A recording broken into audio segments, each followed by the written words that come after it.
Langkah selanjutnya untuk P2 dan P3 setelah lolos administrasi P3K guru. Jadi saya membuat video ini karena ada yang komentar di video saya bingung dengan jadwal ini ya, jadwal yang di upload pemerintah ini karena ini jadwalnya itu kan campur aduk ya antara P1, P2, P3 dan pelamar umum. Campur aduk gitu ya. Jadi ada yang bingung, karena ada yang bingung saya buat versi lain gitu ya, saya buat versi lain. Nah, di versi ini ada tambahannya, di bagian kedua ini ada tambahannya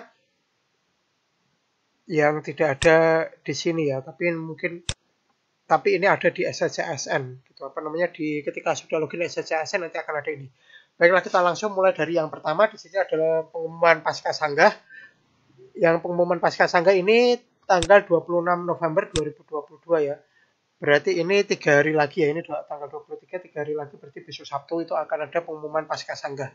Jadi yang ngajukan sanggah itu nanti akan ada pengumumannya tanggal ini. Nah, di tanggal 26 ini saya perkirakan tanggal 26 juga itu akan ada nanti ya, bisa mencetak kartu peserta ujian CASN 2022. Nah, kenapa saya berasumsi demikian? Karena ketika kita login ke SSCSN itu ada tulisan ini. Saat ini pencetakan kartu peserta ujian CASN 2022 Anda belum dapat dilakukan. Harap login kembali saat masa sanggah dan verifikasi sanggah berakhir. Masa sanggah dan verifikasi sanggah berakhir itu kan pada saat pengumuman pasca sanggah, kan itu kan berakhirnya di situ. Nah, jadi saya perkirakan tanggal 26 seperti itu.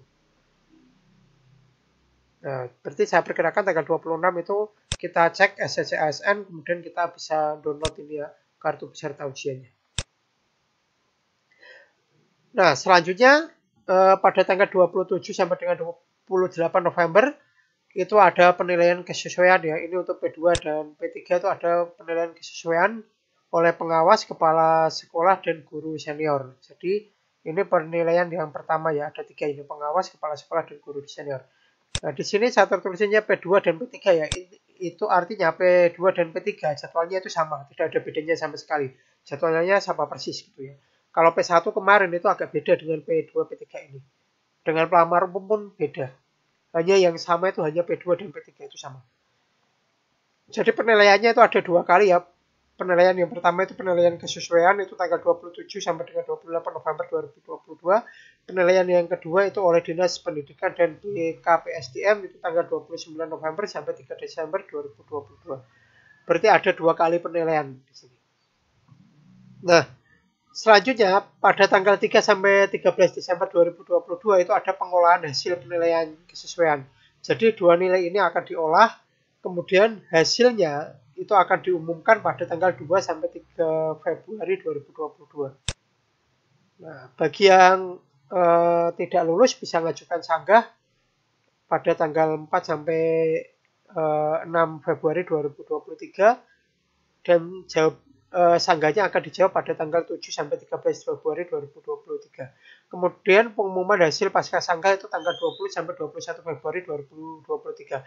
Yang tidak mengajukan sanggah berarti tinggal nunggu ini pengumuman kelulusan pasca sanggah ya, 20 sampai 21 Februari 2023.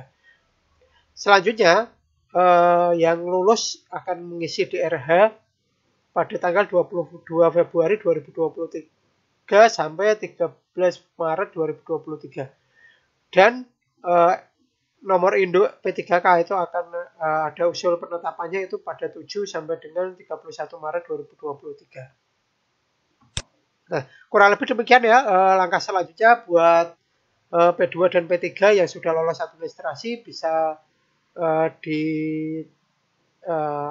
diikuti jadwalnya gitu ya. Siapa tahu kalau misalkan ini sampai sejauh ini saya tahunya jadwalnya ini ya. Kalau nanti ada perubahan mungkin akan disampaikan oleh pemerintah, nanti akan saya upload juga mungkin kalau misalkan teman-teman butuh penjelasan gitu. Kurang lebih demikian. Terima kasih sudah menonton video saya ini sampai selesai.